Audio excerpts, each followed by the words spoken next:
Salut à tous, ici le Fossoyeur et aujourd'hui, chers It's Bigueuses et It's Bigger, j'inaugure ma deuxième personnalité.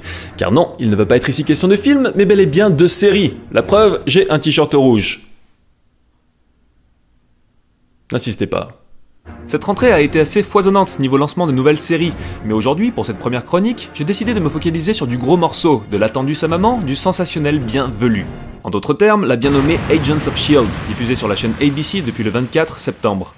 Agents of S.H.I.E.L.D., c'est une excroissance de l'univers des comic books Marvel, et plus précisément de la saga cinématographique qui se construit depuis quelques années autour des fameux Avengers, ce groupe improbable de super-héros mené, techniquement, par l'un des seuls qui n'a aucun super-pouvoir. Oui mais je m'en fous, j'ai un bon barbier. La série commence après les événements qui clôturent Avengers et s'attarde sur l'agence gouvernementale secrète S.H.I.E.L.D. Après la bataille dantesque qui a secoué New York et révélé au grand jour l'existence des super-héros et des extraterrestres, le monde se met à changer dangereusement vite. Entre paranoïa et nouvelles menaces, le S.H.I.E.L.D. va devoir plus que jamais réguler dans l'ombre les phénomènes extraordinaires. Et c'est là tout le parti pris culotté de la série, détourner la mode du super-héros en adoptant principalement le point de vue d'humains considérés comme tout à fait normaux. Le pitch est donc simple, et l'épisode pilote le met en image de manière assez efficace, mais aussi, il faut bien l'avouer, avec quelques défauts un peu dérangeants. Déjà, on a le sempiternel scénario d'exposition tournant autour de la construction d'une équipe de choc avec les éternelles mêmes personnalités, le tout vu à travers les yeux d'une nouvelle recrue surdouée. Check. Aussi, on a un casting majoritairement lisse et assez symptomatique de pas mal de séries actuelles grand public, quasi uniquement constitué de belles gueules assez oubliables. Check. Pourtant, sans aller jusqu'à faire du Sergio Leone, Hey gringo! Savoir mettre en avant des gueules mémorables, c'est assez essentiel.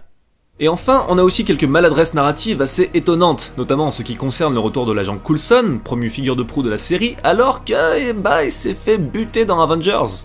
Pour l'explication, sur le moment, ça donne à peu près quelque chose comme ça. Mais vous étiez pas censé être mort? Si, mais ça va mieux. Je me suis reposé. Non mais c'est tout? Vous étiez cané, il doit bien y avoir un truc en plus. Non. Ah mais, d'accord, vous noyez le poisson pour révéler un truc plus tard, c'est ça? Wow, ouais, peut-être. Je sais rien. Mais par-delà ces quelques bémols, il faut bien avouer que la série reste prometteuse. Et ça, on le doit en premier lieu à Joss Whedon. Pour rappel, Whedon, c'est un créateur avant tout connu pour son travail à la télévision sur les séries Buffy et Firefly.